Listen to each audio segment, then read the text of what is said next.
સુરતના 4 મિત્રો માટે તાપી નદીનું પિકનિક સ્થળ મોતનું મેદાન સાબિત થયું છે। રાંદેર કતાર ગામ વચ્ચે આવેલા કોઝવે ખાતે નહાવા ગયેલા 4 મિત્રોમાંથી એક 17 વર્ષીય કિશોર ડૂબી જતા મોત નીપજ્યું। ફાયર બ્રિગેડે ભારે જહેમત બાદ મૃતદેહ બહાર કાઢ્યો હતો, તો બીજી તરફ અમરેલી જિલ્લાના રાજુલા તાલુકામાં પણ ઘાતરવડી નદીમાં નહાવા પડેલા 2 કિશોરોના ડૂબી જવાથી મોત થતા પરિવારોમાં શોકની લાગણી છવાઈ ગઈ છે।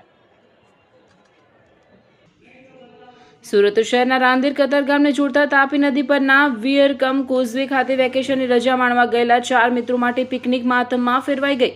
કોઝવેના ધસમસતા પ્રવાહમાં નહાવા પડેલા 4 મિત્રો પૈકી એક 17 વર્ષીય કિશોર ઊંડા પાણીમાં ગરકાવ થઈ ગયો। ફાયર બ્રિગેડની ટીમે 1.5 કલાકની ભારે જહેમત બાદ કિશોરનો મૃતદેહ બહાર કાઢ્યો હતો।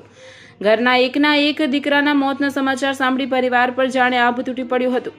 બહેન માતાના હૈયાફાટ રુદનથી માહોલ ગમગીન થઈ ગયો હતો। તો અમરેલી જિલ્લાના રાજુલા તાલુકાના ખાકબાઈ ગામ પાસે ઘાતરવડી નદીમાં ગરમીથી રાહત મેળવવા નહાવા પડેલા 2 કિશોરોનો ડૂબી જવાથી મોત નીપજ્યા।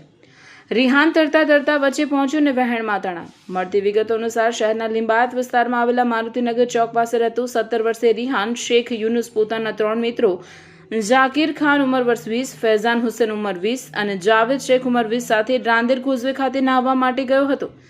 ચારેય મિત્રો પાણીમાં મોજ મસ્તી કરી રહ્યા હતા, ત્યારે અચાનક રિહાન તરતા તરતા કોઝવેની મધ્યમાં પહોંચી ગયો હતો। પાણીનું વહેણ તેજ હોવાથી રિહાન અચાનક ડૂબવા લાગ્યો હતો। રિહાનને પાણીમાં તરફડિયા મારતો જોઈ કાંઠા પર રહેલા તેના મિત્રો તેને બચાવવા માટે દોડ્યા, જો કે પાણીનો પ્રવાહ એટલો ઝડપી હતો કે મિત્રો તેને પકડી શક્યા નહીં અને જોતજોતામાં રિહાન ઊંડા પાણીમાં ઓઝલ થઈ ગયો હતો। ગભરાયેલા મિત્રોએ તાત્કાલિક બહાર આવી સ્થાનિક બોટમેન અને લોકોને મદદ માટે બૂમો પાડી। ઘટનાની જાણ થતાં જ આસપાસના લોકોના ટોળે કોઝવે પર એકત્ર થઈ ગયા હતા।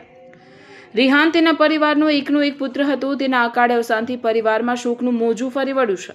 પુત્રની લાશ જોઈ માતા પિતાએ હૈયાફાટ રુદન કરતા કોઝવે પર હાજર લોકોની આંખો પણ ભીની થઈ ગઈ હતી।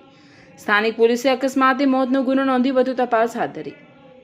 ઘટના અંગે ફાયર કંટ્રોલ રૂમને જાણ કરતા મોરા ભાગળ ફાયર સ્ટેશનનો કાફલો તાત્કાલિક ઘટનાસ્થળે પહોંચી ગયો હતો। ફાયર સબ ઓફિસર ગિરીશ શ્રેલરની આગેવાનીમાં માર્શલો અને તરવૈયાઓએ પાણીમાં સર્ચ ઓપરેશન શરૂ કર્યું હતું। આધુનિક સાધનોની મદદથી અંદાજે 1.5 કલાકની શોધખોળ બાદ રિહાનની લાશ મળી આવી। ગિરીશ સેલરે જણાવ્યું હતું કે અમે ઘટના સ્થળે પહોંચીને તાત્કાલિક સર્ચ ઓપરેશન હાથ ધર્યું હતું। ઊંડા પાણીમાં અંદાજે 1.5 કલાકની જહેમત બાદ કિશોરનો મૃતદેહ મળી આવ્યો હતો।